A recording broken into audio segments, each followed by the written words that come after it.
Hi, this is Pam with ALottofPerspective.com. I'm here with my awesome bearded trainer, Dominick Castillo. We're going to talk to you a little bit about the fundamentals of nutrition and the basics of what you should be doing. It's actually not that difficult. Okay, so I had a lot of readers write in, and I'm just going to go through some questions. I appreciate y'all writing in. I love your support. You want to add anything before we get started? No, I'm ready to go. Yeah? All right. Do you have a background? What makes you qualified to talk to us? So I have a degree from U of H in kinesiology, emphasis on fitness and sports. By the way, go Cougs. But I also am a personal trainer through ACE and also a fitness nutritionist through ACE also. And so I basically made this my living is fitness and nutrition, and they go hand in hand. So. And all you people that tell me I look great, because I follow his workouts and his nutrition, except for when it comes to wine. Yeah, I can't help that part. So let's get started on these questions. With all the crazy eating plans, what do you recommend somebody follows? A lot of people are confused between like carb cycling and paleo and keto, and I feel like a lot of stuff just gets thrown at them, and they're like, well, what's the right thing to do? Mm-hmm.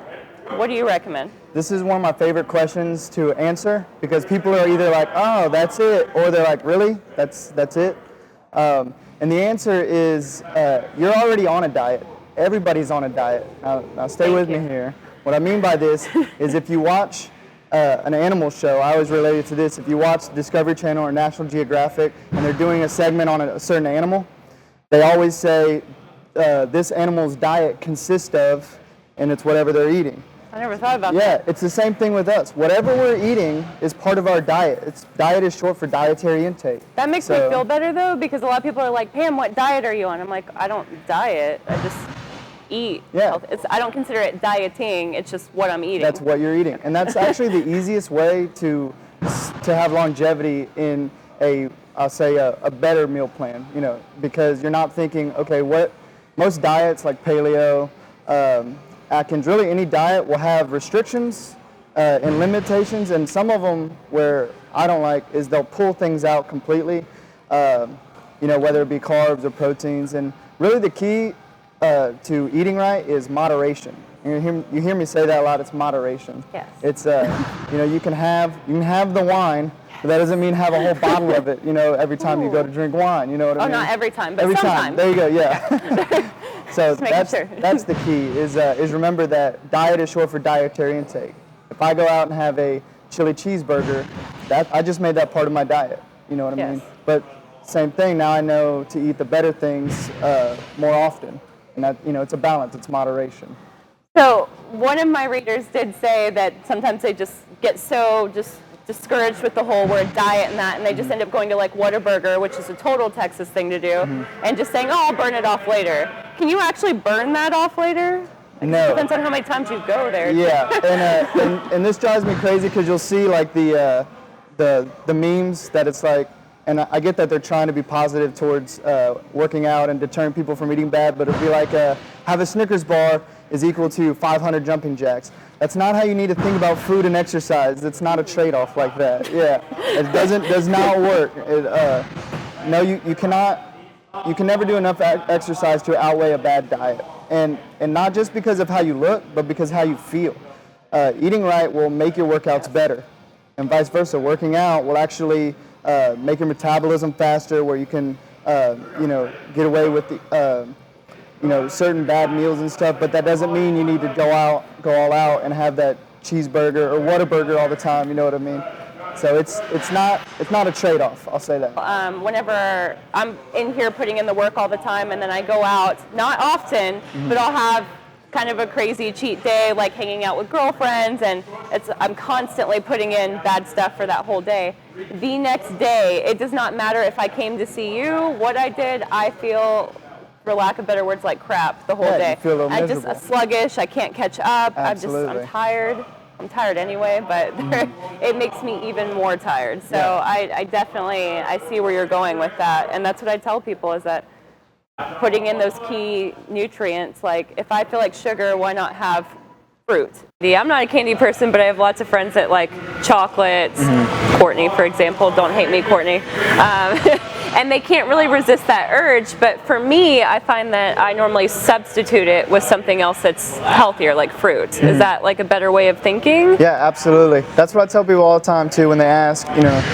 Candy seems to be a hard issue for people. They love, sweets.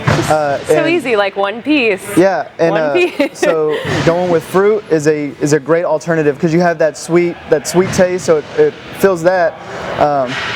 And then the other thing that's hard for people is saltiness. Crackers. Yes. So on the other end of the spectrum, crackers. they want to eat crackers, and that's common for like late night snacking is crackers. But then there's also alternatives for that. For instance, you said that like carrots give you that crunch too. Like a lot of salty things have that crunch to it. So it's sort of a way to trick your mind is have that, or like edamame seeds because they're salty. Yes, you know what I mean? You still get that salt to them. And another one is nuts. You know what I mean? But still, because of the salt and the sodium, you don't want to have it like in excess. I say like those are great snack options. Same thing with fruit because that's what I was going to ask. Still got to watch too for much sugars. Fruit with the sugar? You still got to watch for sugars, but by all means, that's a much better alternative. You know what I mean? Yeah. Like if you say I got to have either this candy bar or this apple, always go apple. So. Not like what is it? The candy apples, right? Like a regular. Yeah, apple. I gotta have this apple covered in caramel.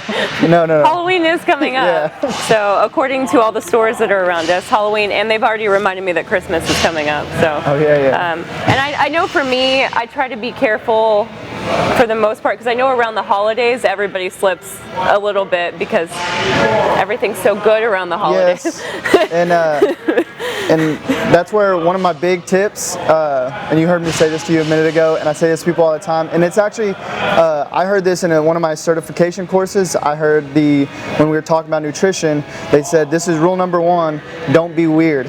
So I want to say with all the holidays coming up, we're talking about nutrition and all this, but the fact is, have a little bit, you know what I mean? Like, don't be that person at a party like, oh, I'm on a diet, I'm being real strict.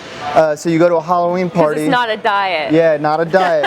So you go to a Halloween party and somebody offers you, a beer, some candy. Don't be that person like, no, I'm the only one here at the party not having it, and I'm going to stick to it, make everybody feel bad about their choices. Have a little bit, and that's how you find that balance. Don't try to go Halloween, Thanksgiving, Christmas, being completely good. Labor Day? I didn't have any beer today. Labor Day I did all right, but you know what I mean though. No, you don't want to try to do that because you're going to end up crashing and burning. You're going to have where you say you have the one cheat meal turns into 2, turns into 3. Because you're like, well, I already did it, so let's just keep going. Yeah, don't put that pressure on you. Have a little bit, but again, moderation is the key. No, I like the way you said that. Don't put that pressure on yourself, and I feel like that's what most people do. Yeah, don't be weird. Don't be weird. I am weird. Just don't be weird with food. Don't be that kind of weird. Okay, got it. I'm going to make that shirt.